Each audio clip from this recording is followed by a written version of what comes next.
Lisa. We're so happy you're here. We really appreciate your taking the time, and we're looking forward to your presentation. Thank you, Rebecca. Thank you for the kind introduction. So I'm Lisa Wood. I am the statewide director of the Procurement Technical Assistance Center here in Virginia.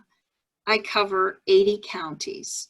There are 2 other smaller PTACs in the southern part of the state, one as Crater PTAC and another one Southwest Community College. It's in the tail end of Virginia. But we've got a huge client base and we do a lot of matchmaking events, but we are funded by the federal government and we are managed by Defense Logistics Agency. We are also hosted and get match dollars from George Mason University. So because of that, we are a free service to you. Our sole mission is to help businesses succeed in government contracting on the federal, state, and local level. So today's presentation, getting ready for government contracting. I sort of designed this because over the years, I have a lot of people coming to me and saying, I want to do government contracting. And when I dig a little deeper, I find that they are not prepared.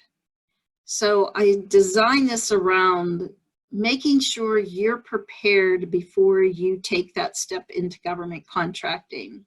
So Defense Logistics Agency, they're very clear on the PTAC's role in helping businesses who are startups. They basically don't want us counseling people who have just started a business, they have no clients and so forth. And we'll get to a slide on that, but some people will come in, they'll register for PTAC, and they'll get a nice note from my client intake saying, you're not in business long enough yet, you don't have a customer base, please reach out to your local SBDC because they are the go-to people to help you establish and get your business going.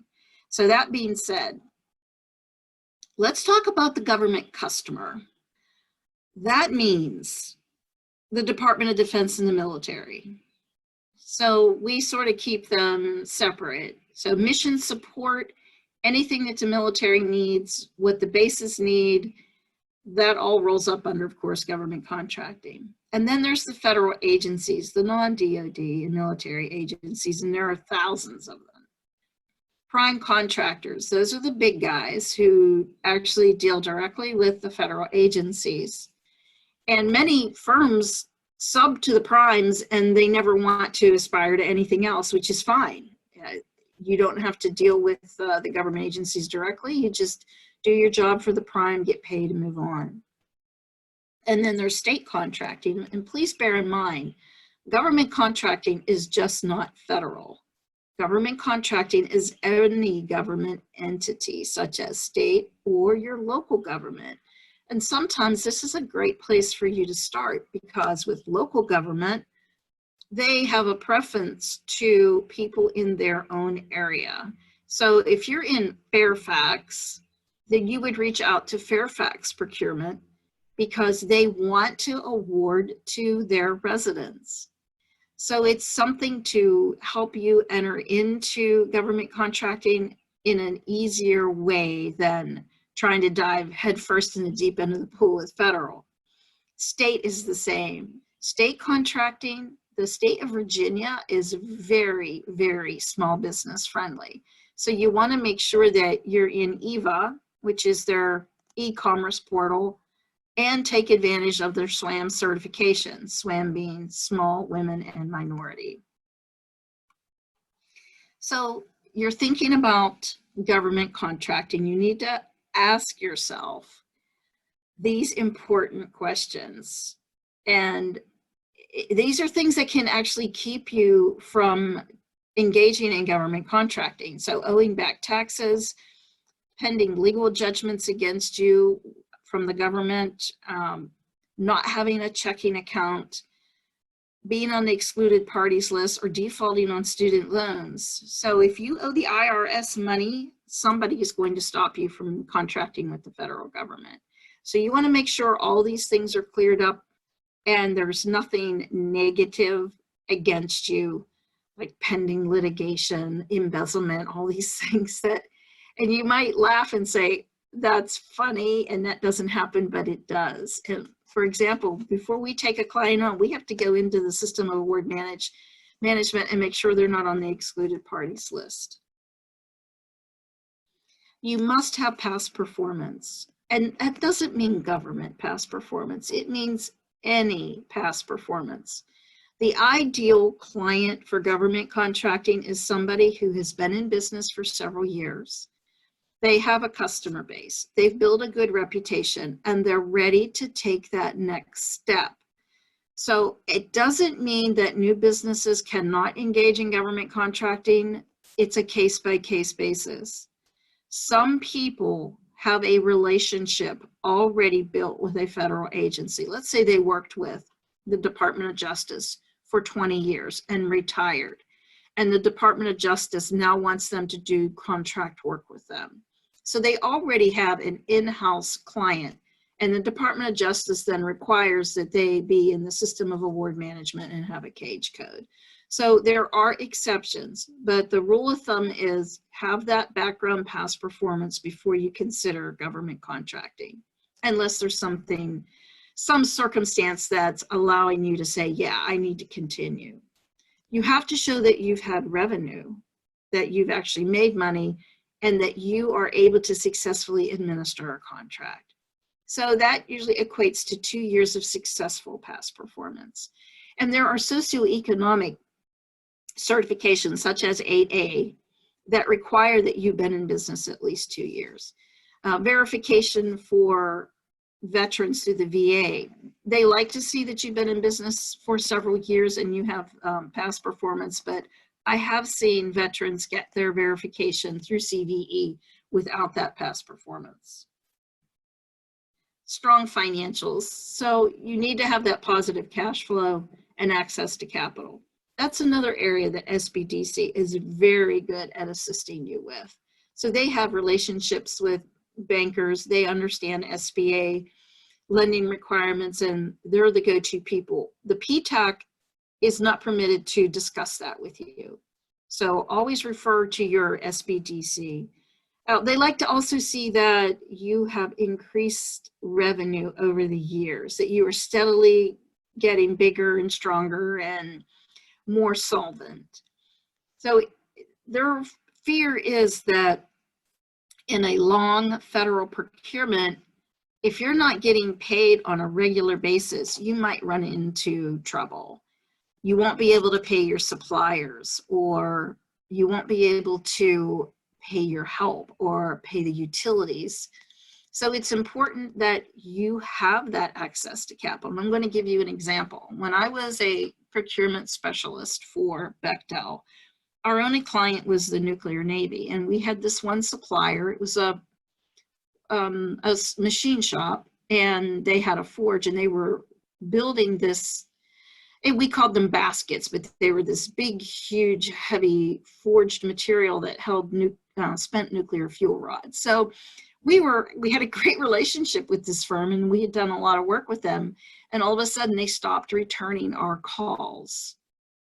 Now that was, of course, a red flag. We finally had to send a team out there, and the doors were padlocked and our forge was missing. And we found that in a scrap yard. They'd actually taken that forge and turned it into the scrap yard for money and then beat it out of Dodge.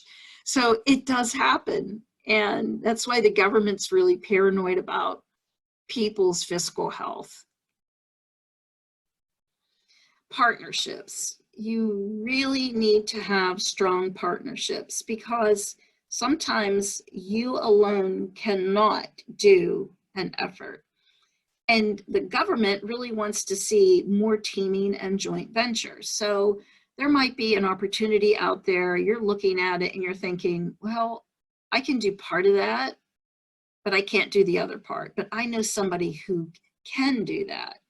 So you create a joint venture or a partnership, whether the one is going in as a prime and you as a sub, and you're able to do that. So you can take advantage of more complex procurements as well as higher dollar value procurements. And the best way to meet some of these people, of course, outreach and networking events. And I know it's difficult now, we're not out there doing the in-person networking, but we have created virtual opportunities now. So we have a lot of matchmakers going on where there's a networking element. You get to meet people at these events. So make sure you're taking advantage of that. And we'll discuss this later on as well. Okay, I know you're going to think, what does she mean by that? A well-ordered office space. But I have a lot of trouble with helping people and they're not organized. They don't know their codes. They don't know their MPIN in SAM. They don't know your docs. They don't have access to their docs. They have to call their accountant, and it's a mess. And you lose time and you're not productive if your space is not organized. Government contracting takes a lot of detailed work. So if you have DCAA come in and audit you, that's Defense Contract Audit Agency, and you're not organized and your books are not organized, you're going to lose that contract. They'll terminate you for cause. So you want to make sure you have the staff to assist you to stay organized, of course. A filing system where you know where everything is. Everything is at your fingertips and it's easy to find and bring up. An approved accounting system, which means either you have an accountant who understands government contracting, or you're very, very good at QuickBooks and you know how to use it, something like that. So generally accepted practices in accounting is a must. It's a necessity in government contracting. You should also have standard operating procedures that are written, a disaster recovery plan that is written, and a quality assurance, quality control plan that is written. You never know when a solicitation is going to require that, and you don't want to have to do it in the 11th hour. You know these things already, you can speak to these, but do you have them written down in an actual plan that can be updated annually? So these are all things that you need to just tuck away as a project and homework to prepare you for government contracting. And this is critical. Careful documentation of username, passwords, and codes. You have no idea how many times I've gone into SAM with somebody and they used the wrong email address, or they didn't remember their password and had to reset it. It's a real time drag. So before I counsel somebody, I really want them to have everything ready to go and not have to say, I have to call you back, or I have to contact somebody to get that. So you as the business owner, this should all be yours. You're never going to assign somebody else to do your SAM or keep your files updated. That should be you. People leave more times than I even care to mention. I've had businesses call me and say, I had somebody do my SAM for me here in the office and now they're gone and I don't know how they did it. They used their email and we don't even have that email anymore. So now we have to start from scratch. We have to call the Federal Service Desk and get notarized letters, and it's an awful effort to try to come back from that. Also, with the woman-owned small business, they ask if you want a delegate. I tell women, no delegates, you do this yourself. You don't want anyone else doing this for you. This is something that's your business, you're on top of it, and you're in control of all the data. You must understand the government language. The government speaks in acronyms, and we all do it. I have a tendency to speak in acronyms just because I deal with this every day, and I just assume everybody knows, but they don't.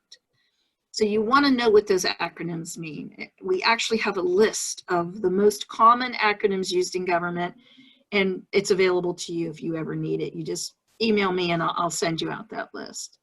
But you need to know what those mean, because sometimes acronyms could have very close meanings and you could get them mixed up, or an acronym in government could have a different acronym meaning in commercial world. So you need to understand what it means. And codes, there's a lot of codes in government. NAICS codes, PSC codes, CAGE codes. You need to understand what each one of them means, how they're applicable to you, how you get them, and how you utilize them. And then databases. There are a lot of databases in government. I did a whole presentation on how to explore databases that can help you find opportunities. So you need to understand what the databases will offer you, how to use them as a tool. You also need to understand for federal government. Yes? I'm sorry. Okay, I'm sorry, I thought you had a question. We can hear you. Okay. So the FAR is Federal Acquisition Regulations. It's the procurement Bible for federal government. So there are several areas in the FAR that cover small business. It covers bid protest. It covers how to do a debriefing. Everything in federal contracting is in the FAR. You want to make sure that you know how to search the FAR and where to search. And thresholds. There are thresholds to be met in government contracting as well, especially size standards. So size is based on your NAICS code. And depending on your NAICS code, it's either the number of employees you have or your revenue. For example, for IT, it's generally like 33 million. So that's a lot of money before you're actually considered large. So I'm sure all of you are safely small, but as you grow, it becomes a concern because you might get a couple big fat contracts and all of a sudden you're not small anymore. So you want to keep an eye on that. And small business programs. The SBA has several small business programs. You need to see if you qualify. Don't leave yourself out of the opportunity to bid in a smaller pool. So if you are in a hub zone, your business in a hub zone, you live in a hub zone, or 35% of your employees reside in a hub zone, you want to go after that certification.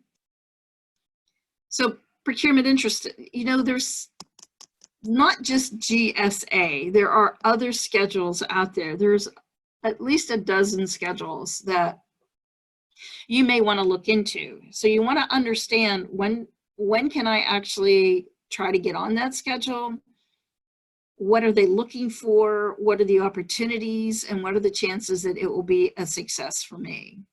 So some people get on schedule and they don't even ever sell anything off of it. It just wasn't good for them, or they didn't market it effectively. So you really have to ask yourself, is the GSA schedule or other schedules right for me?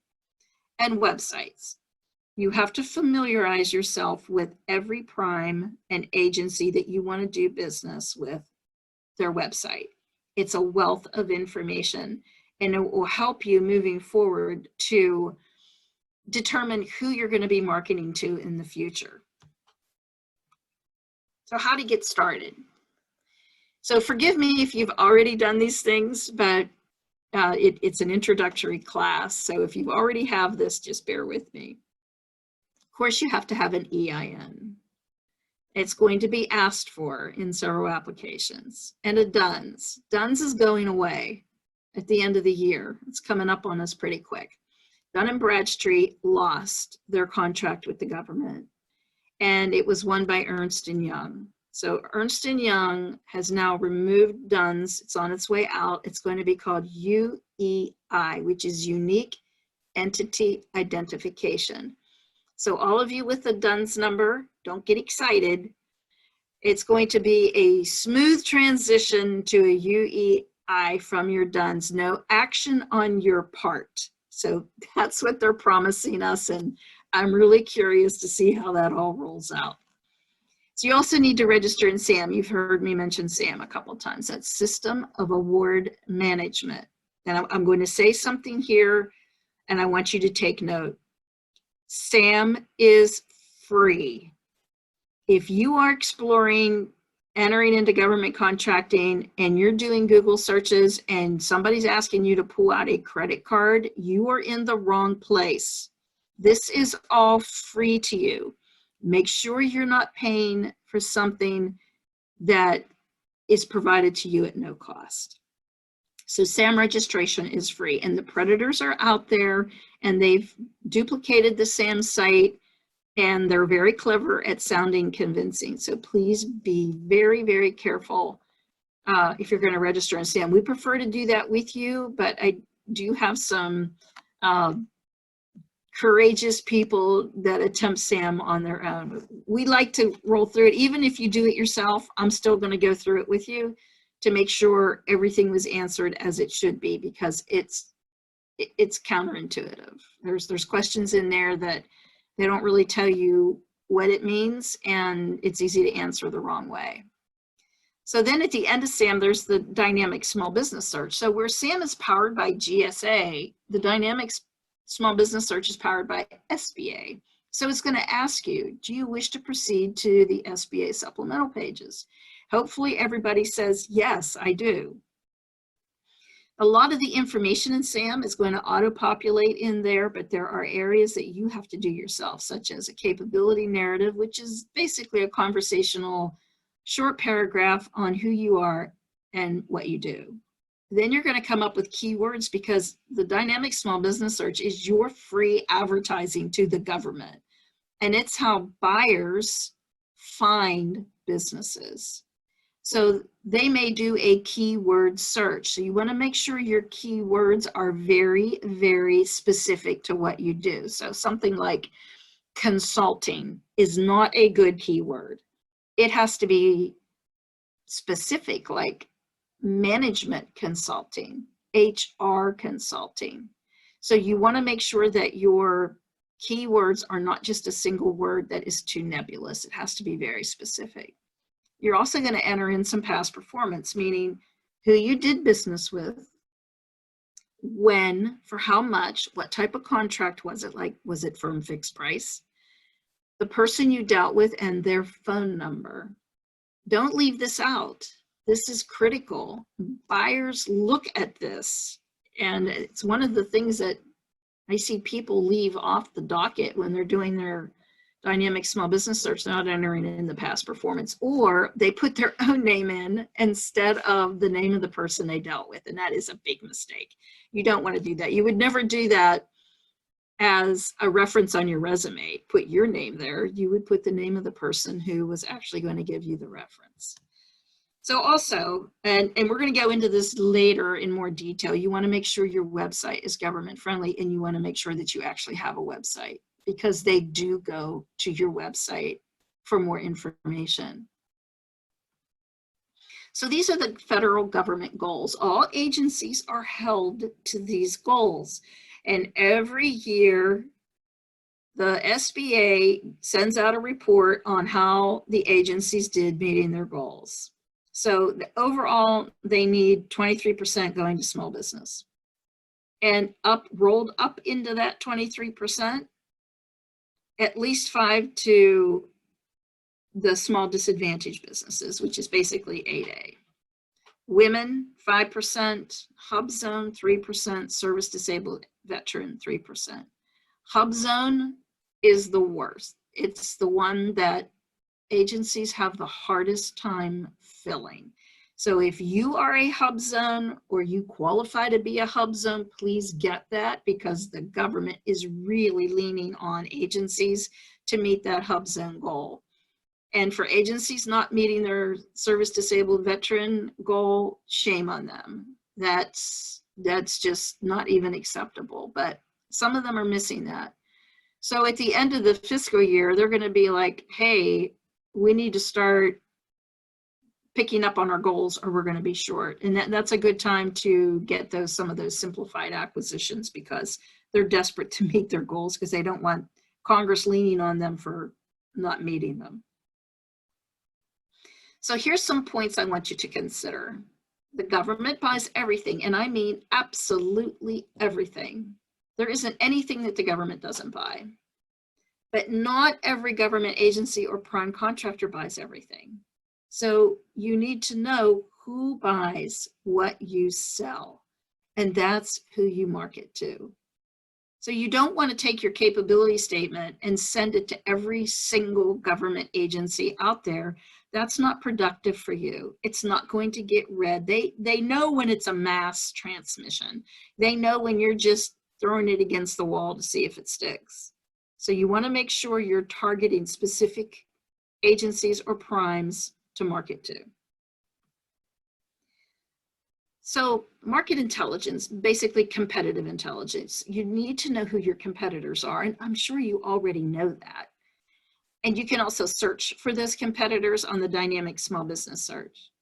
So you need to determine, okay, well, they're doing government contracting. What are they doing that I'm not doing or I could be doing? Who's buying from them? What are their strengths? What are their weaknesses? How am I different? Because now you're building some differentiators showing how you are better than they are, better, stronger, faster. Go ahead and explore what they're doing. Read their brochures, go to their website, their dynamic small business search profile, look them up in usaspending.gov and see what they're being awarded. So snooping is okay. It could actually be building a relationship. You could actually reach out to them and say, hey, do you have any subcontracting opportunities? I see you recently won a very large contract, and I think that I could be a part of helping you do that. So it's just part of your marketing research, building these relationships, finding out who's doing what, and trying to determine how can I be part of that? How can I make this work for me? Did I do that? Yes. So you need to target the right customer.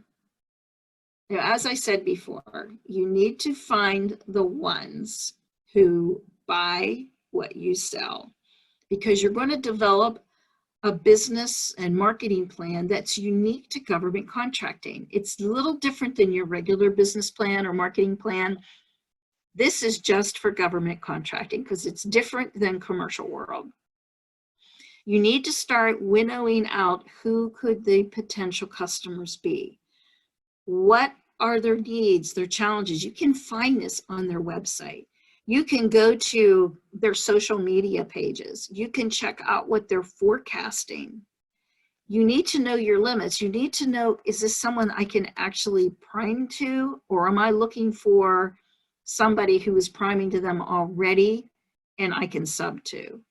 So you also need to know regulations and procedures. Each one of them has a different methodology behind how they like to do business. So you want to be comfortable with them. You want to know them inside out, because that's the one thing that agencies complain about when they go to matchmaking events. The people they are talking to have no idea what they do or how they do it or what they're forecasting in outreach situations in procurement. So they want to see that somebody really understands their vision and their mission and is prepared to show how they are able to participate in that. So FedBizOps used to be a great site. It was standalone. We all knew how to use it and we all knew how to do the filters, but in the government, in their infinite wisdom, decided FedBizOps needed to be part of betaSAM. So they rolled it into betaSAM, and now it's a big mystery to all of us. We're really working hard to understand how it works and how to build filters. It's a great marketing research tool. Once you get to understand how to use it, you want to make sure your business is registered on there. It's very easy to do. It shows contracts greater than $25,000 only. But it's also a place where they will put out sources sought, requests for information, and draft proposals. These are all information gathering type of notices. So if they're considering doing, for example, a woman-owned small business set aside, they're going to come out with a sources sought first. And they're going to actually tickle the market and see if any woman-owned small businesses respond. If any businesses respond, because they're not going to be specific in that sources sought, they're just going to test the waters of the market. So they go out with this sources sought and they see who responds. If they get 2 or more respondents from a specific socioeconomic group, then they can create that set aside. So when that happens, they'll reach out and say, you responded to the sources sought. If it becomes an RFP, will you bid? And you will say, yes, ma'am, I will. So that's how they create the set aside. If they do not get the rule of 2 met, then it goes to total small. If small doesn't respond, small business loses it and it goes out to open competitive bid. That's how large businesses swallow up a lot of procurements that should have gone out to small business. So it's another complaint that I hear from buyers. Businesses don't respond to the sources sought, requests for information, and draft proposals. This is a huge opportunity for you to have that handshake with the government. So please, when you're playing around in Fed BizOps, filter for sources sought or RFIs or job proposals. And if there's one in your wheelhouse, respond to it. You'll be surprised because you'll probably get a phone call. So betaSAM is basically, like I said, where FBO lives now. You're going to come to a page like this, and you'll see here, if I can get my little arrow to work, search contract opportunities. You're going to select that. And it's going to take you to this page. So here's where you can build your filters. And here's where, this is a very special part, small business events. Every federal agency has to post their small business events here under small business events. And because we are now in this virtual environment, you can attend a matchmaker anywhere in the country. You can attend industry days anywhere in the country. You can meet and greet with all manner of buyers. So please learn how to pull the filters in the small business events and participate in as many as you can possibly stand. Because the more you sit in front of the buyer and talk about your business and send them your capability statement, the more they will get to know you, and you'll become comfortable with how to manage that type of outreach and how to promote your business in that way. So market research. So this is critical, and this is going to be part of your marketing plan for government. You're going to do basic research on the agencies you want to market to. You want to see if you are able to support their mission. Choose 5. And it doesn't sound like a big number, but the level of time and effort that you will put into those 5, you'll see why I said only 5. Sometimes only 3 to 5 will work, depending on what resources you have available to you. There are a lot of different ways that you can do this. USA.gov is one of them. There's also acquisition.gov. And several other places where you can go to start researching. But social media and their websites is a good start. Find out exactly what's going on with them so that when you do get in front of that buyer, you're able to speak intelligently about their business, their vision, and their mission, and how you can fit in. So acquisition forecast, I love this site. That is anything greater than $25,000, federal agencies are supposed to put it in here. They'll tell you when they're planning on purchasing. There'll be a point of contact and what type of contract it's going to be. They're also going to list some small business preferences. So you need to find out what's going on. Just go in the site and explore it. There's a lot of other similar ones to this, but this is one of my go-to ones because it's a wealth of information. And once again, the website of the agency or the prime, also a great way. Find out who their SBLO is, that Small Business Liaison Officer. Every agency and every prime has one. Their sole mission is to find and recruit small businesses to meet their needs. So this is what a buyer wants to know. This is very important. And I'll put number 1, whether you can meet their needs. Do they have a need for you? So hopefully this is something you've already determined before you sit down with them. Can you solve their problems? Do you do something that's unique and that they have a need for it, it's going to make their lives a lot easier. You're going to be able to help them soothe those pain points. And here's a good point. Are you responsible and responsive?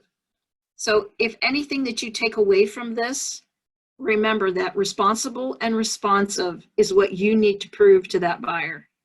You are both responsible and responsive as a bidder. You need to prove beyond the shadow of a doubt that you meet that criteria, because that's what they're looking for. And that's what you're going to demonstrate in your capability statement. And of course, your company's info, your capability and capacity, past performance with previous customers. Make sure you have an ongoing list of your past performance. Every time you finish a contract with somebody, whether it's commercial world, public, municipal, schools, hospitals, whatever, you're going to write down that past performance, and you're going to ask that person you dealt with, may I list you on my past performance? 9 times out of 10, they're going to say yes. And last, absolutely last, your socioeconomic status. Buyers don't care what you are. All they care about is, can you do the job? And if you happen to be an 8A woman, service disabled veteran, great. That's icing on the cake, and they can check that box. But they are not going to award to you based on your socioeconomic status. They're going to award to you based on who you are, what you do, what you're capable of. They're going to award to you based on if you're responsible and responsive. Never, ever lead with your socioeconomic standing. Always lead with your value. So capability statements, you've heard me talk about that several times. There isn't anything more important in your arsenal of tools than your capability statement. It is a 1-page document, just the facts. You're going to list your core competencies, differentiators, which, to go back, core competencies are what you do best. Differentiators are how you're different than your competition, and it's objective and quantitative. Past performance is who you've done business with in the past. Of course, relevant company data. What is important to the person you're handing this to? Just the facts, no marketing language. Don't put any words in there that have no weight or value. This is a document that they scan. They scan through this document and pick up things that are important to them that they need to know about you. And this will determine whether or not they want to move forward with building a relationship with you. So we have a template. We have several in different colors, and it should match your branding and logo elements, but you want to make sure you're covering these areas. And the template actually has what you should be putting in there. So if you need a template and you're interested in building a capability statement, I'd be happy to send you this template and an example of a capability statement that is done well. So I hear a lot of complaints from buyers after matchmaking sessions that people are missing the point with capability statements. They're bringing in brochures, spiral bound notebooks, and these are the live presentations, or 4-page capability statements.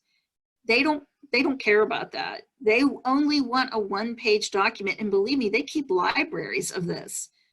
They like a capability statement, they're filing it away and they're keeping it. So you just want to make sure it's exactly what it is they're looking for. I actually teach a class on this, and my counselors are trained to actually help you build a good usable capability statement. So don't miss the boat with the capability statement, because it really is important. So here's some marketing avenues. Of course, you need to network as much as possible. And that means participating in workshops, industry days, matchmakers, conferences, whatever is going on. You need to be out there, because the more you're out there, the more they will remember who you are. If you're at every time they turn around, there you are. You're ready to sit down with them and have a conversation. You need to check out calendars of events. You know, PTAC, we advertise a lot of these. We host some of these, but there are other ones out there. We can't possibly put them all out, but that one section in FedBizOps that I showed you is a great start. Go there and find out what's going on, because like I said, you can participate in any of these anywhere in the country because it's all virtual now. And make sure you're taking government contracting training, such as this. We have subject matter experts come in and teach classes on everything you need to know about government, and they're free. So sit in on them. You don't have to be a PTAC client. Just register, sign up. That instructor will be happy to have you in their class. The more you take the classes, the more you will learn the language of government, and it will dispel some of the myths you may have, the preconceived notions of what government contracting is. You just want to make sure you're not missing out on something that can grow your business. Your email, another bone of contention for buyers. Make sure when you're sending an email that it is short, it's to the point, it's high value content. No long narratives. You're going to lose somebody after the second or third sentence. Bullet point it if you have to. You can send white papers, you can send your capability statement, and most important, your email address needs to reflect the name of your business, not Gmail, AOL, Yahoo, Comcast, whatever. That is not a professional email address. The government doesn't consider it professional, and now it's a cyber security risk. So if you have not yet adopted an email that has your business name in it and .com or .org, you need to move forward with that. They're going to start not accepting emails from firms who do not have a professional email. Your website, you have to have one. It's just the way it is now. They expect to see a website.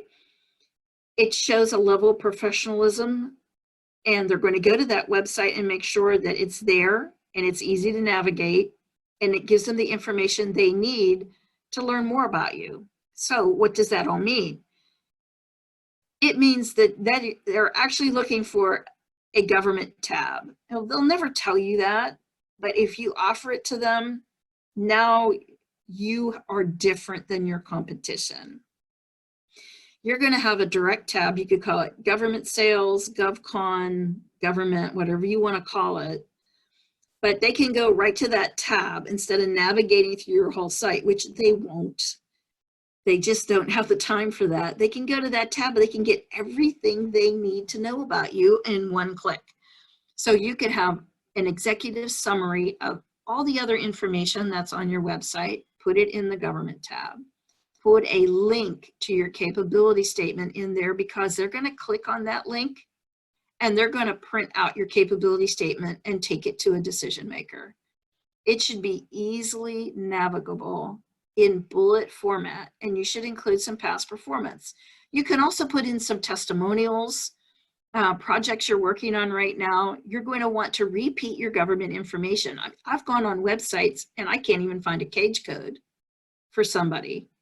You need to put that out there because they use that information to learn more about you. There are buyers out there, their sole job is to do research on small businesses. If you aren't where that you can be found, you won't be found. So you want to make sure that you're giving them everything they need to know. So marketing using social media. The government is in social media. They love social media. So it's a good way to find out more about them, to see what's going on with them, find out if they won that big multi-billion-dollar contract with the Department of Defense that they're going to need a bunch of subcontractors on. You can follow them on social media so you get updates on them. And they're also going to look at your social media. Make sure you have a professional LinkedIn profile. Make sure that everything you're putting out on social media is professional, nonpartisan. Be careful what you're saying out there because they do look.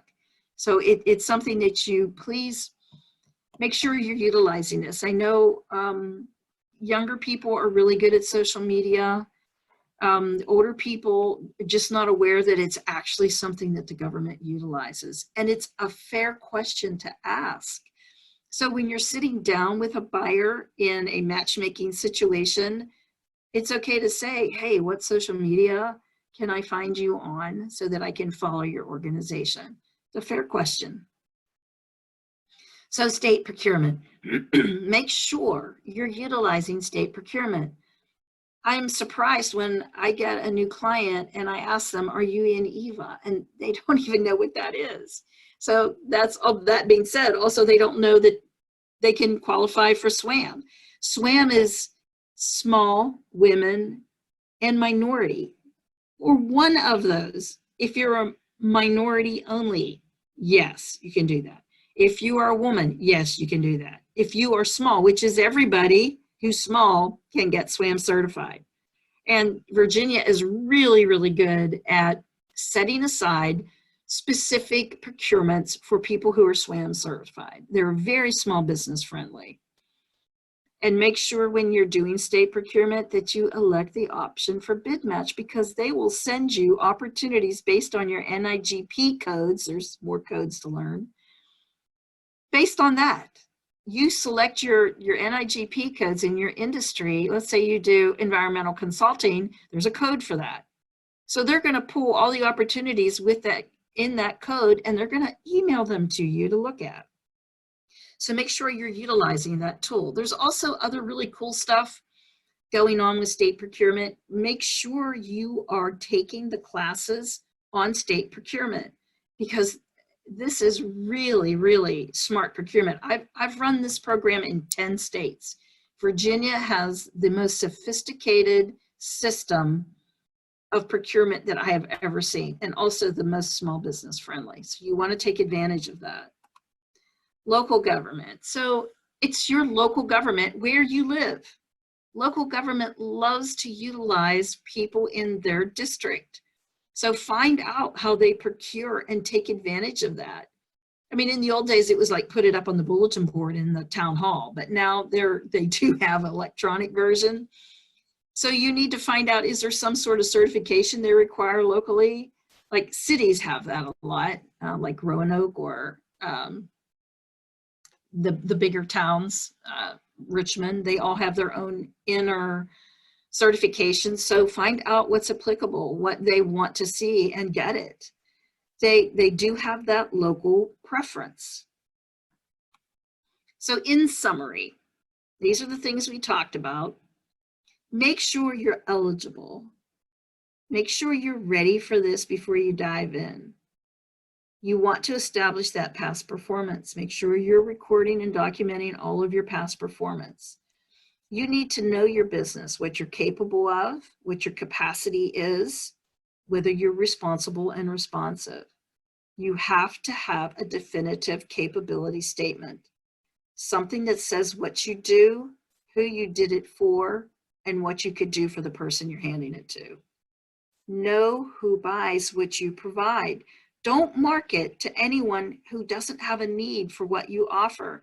And make sure who you're marketing to, you've educated yourself on, and you've demonstrated to them that you understand their mission and their vision. You need to stay on top of market forecasts. And that's another legitimate question. Ask them, where do you post your forecasts? It might be in multiple places. And stay focused, because this doesn't happen overnight. I've seen people get contracts within the first few months, but it usually takes, we'll say 18 to 24 months to get your first contract. We don't want you to get frustrated and quit, because we need that database of small businesses refreshed. People drop out all the time. They retire, they close their business. So we need fresh blood coming in to help build the database up of small firms, and we need them to be educated and understand how to do government contracting. So don't get frustrated and quit, because we need your brain power. So that's it. Do we have any questions? There was a question in the chat. Let me just go back and read that for you. Do you have professional site? You have a professional site where emails can be purchased? I asked that question because you said don't use Gmail or Yahoo. Yeah, And, I mean, you can get your email address that is your business name. If it's not already taken, you might have to add something to it if someone's already taken that name. But I would just Google, how do I establish a professional email address? And it will give you that. I don't know where people go for that. I'm sure the SBDC can assist you with that as well. That would be in their wheelhouse to help you make sure that you have that professional email address. okay. Yes, and we can also help with your actual website, you know, with getting your website up to date and meeting some of those other needs for marketing. So please don't hesitate to reach out. Thank you. Sure. Lisa, can you maybe send me that capability statement and a good, I would be happy to. and I could send it out to everybody that attended today, so they would. Yes, I would be happy to send that to you. And Lisa, can I ask you to stop screen sharing, because I'd like to share something? Okay. Do I have that capability, Linda? Let me see if I can make you, I think you should, I think anybody should, but I'll make Yep. you Here we a, go. Can you all see this? Can you see it? Yes, Yeah. ma'am. Yep. Okay, good. So this is on our website. And you know, this highlights some of what Lisa was talking about. And we have links here to Lisa directly through PTAC. And then we also have selling to the state. You can directly get with EVA.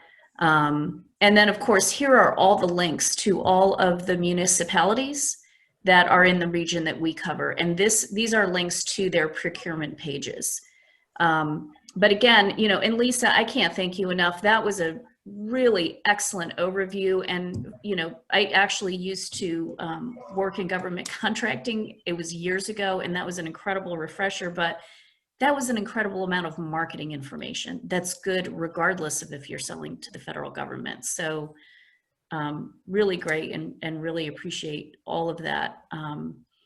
And, you know, as Lisa stated, her office can help you to really hone your capability statement and hone your marketing. And that's exactly, you know, what we want to try to help you to do. So you're spending your very valuable time as efficiently as possible.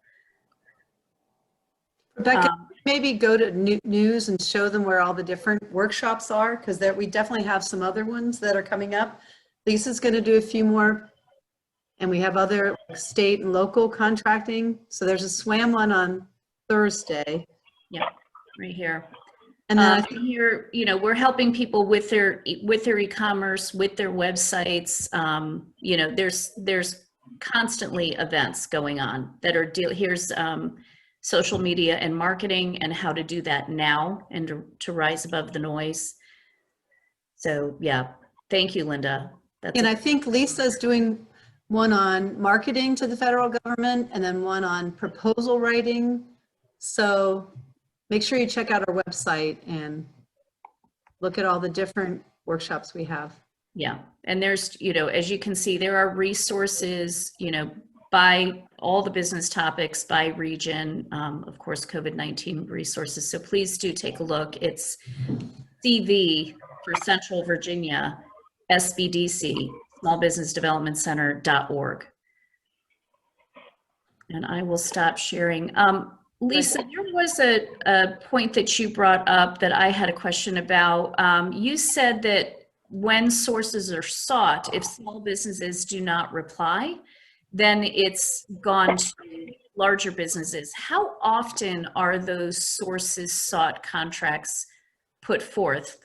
Oh, there are always sources sought out there. always. If you just search by sources sought, you'll be amazed at how many sources sought show up. But of course, you want to search by a sources sought, but you also want to do it in your area of expertise. So you're not looking at sources sought that's not relevant to what you do. But that's the sad truth. I mean, millions upon millions of dollars are lost to small business annually because no one responds to the sources sought.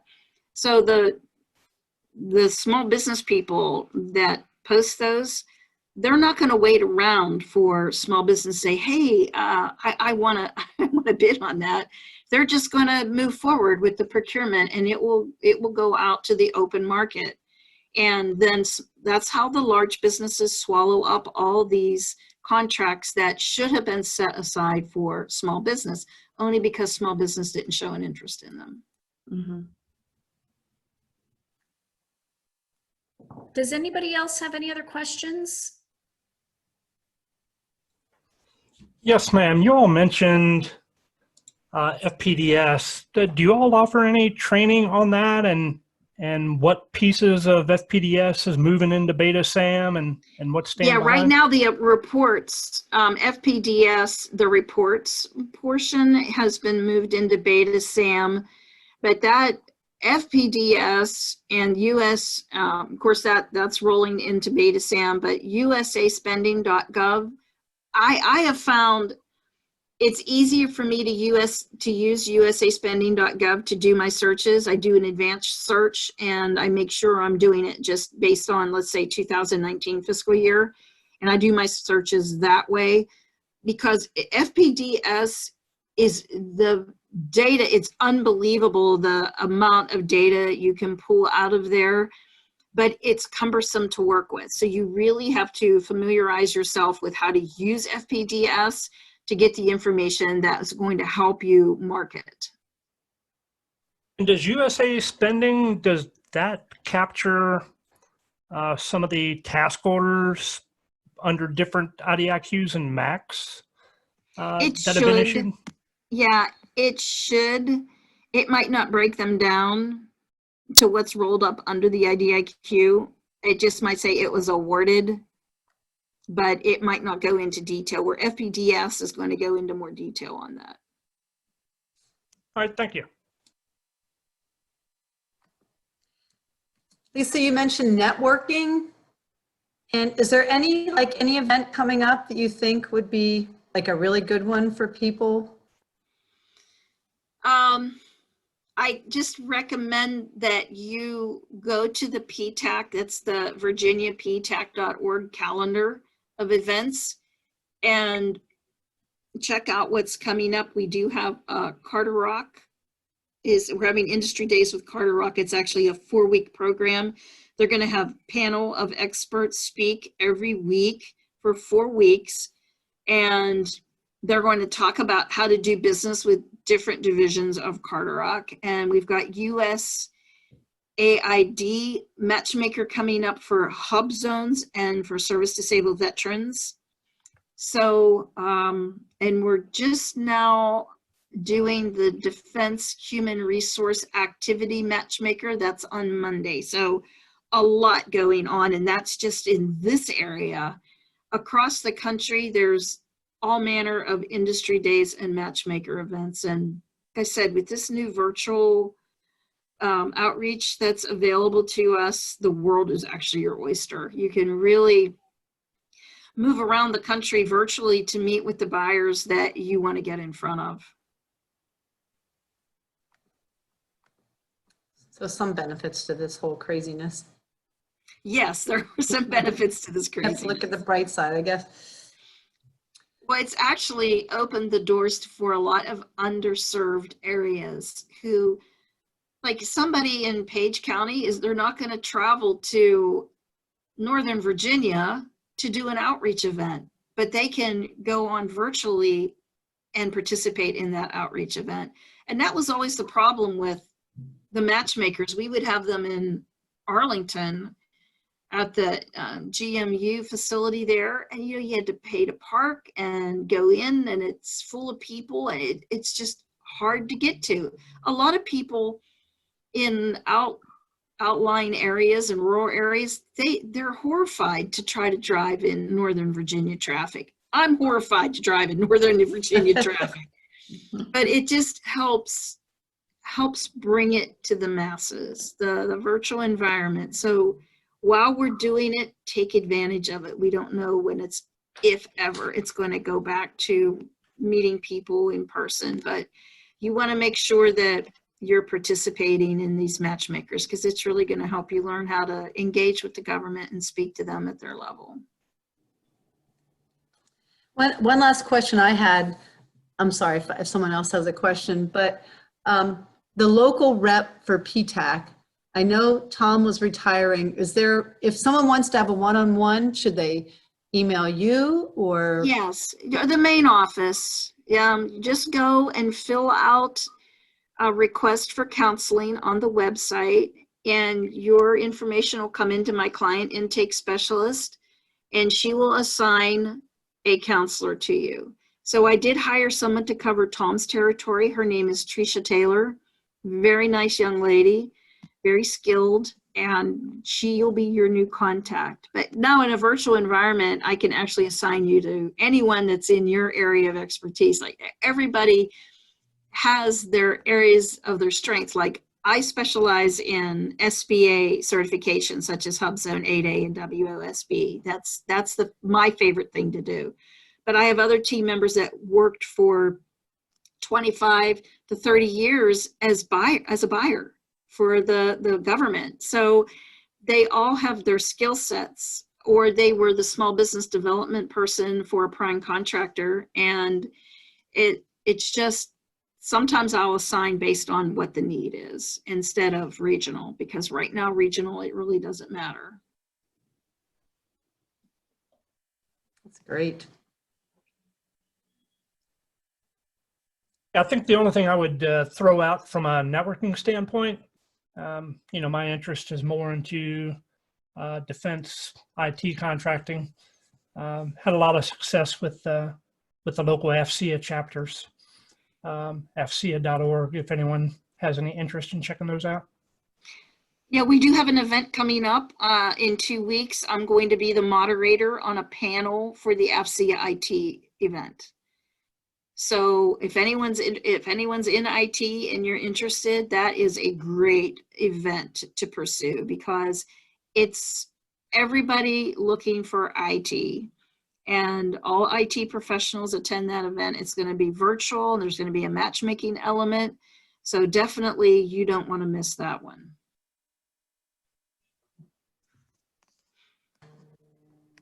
Good to know. Any other questions?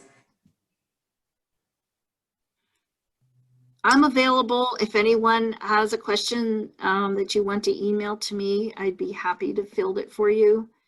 And I'd be happy to help you if you want to become a PTAC client. It's a free service to you, paid for with taxpayer dollars and matching funds from George Mason University. So please remember that all this is free to you, that this is something that we want you to have. Know who your resource partners are.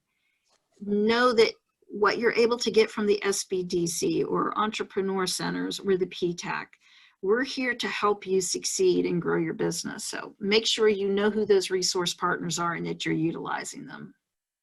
Yeah, and feel free to call our office just to chat to see if we can help you, and we will also direct you right to Lisa if you're interested in international trade. We have a team also through GMU that works on that. We have several assets, really too long to list, and are happy to talk to you about your business and how we might be able to get you the resources that will help you get where you want to go. Thank you. Any other questions? Everybody's got very valuable time, so we'll go ahead and wrap it up if there's no other questions. And again, Lisa, we can't thank you enough. That was really wonderful. Thank you for having me. Oh, thank you. And Lisa is going to do another program with us on November 12th at 10 a.m. And that is really honing in on your marketing strategy for the federal government. So If you'd like, go ahead and mark your calendar, or you can hop on our website and register. All right, everybody. Well, I guess that's it. Thank you all so much, and we hope you have a wonderful day, and we wish you all the very best and success with your business. Thank you, Lisa. Thank you for having me. Thank you all for participating. Bye-bye. Bye. Bye-bye. Bye.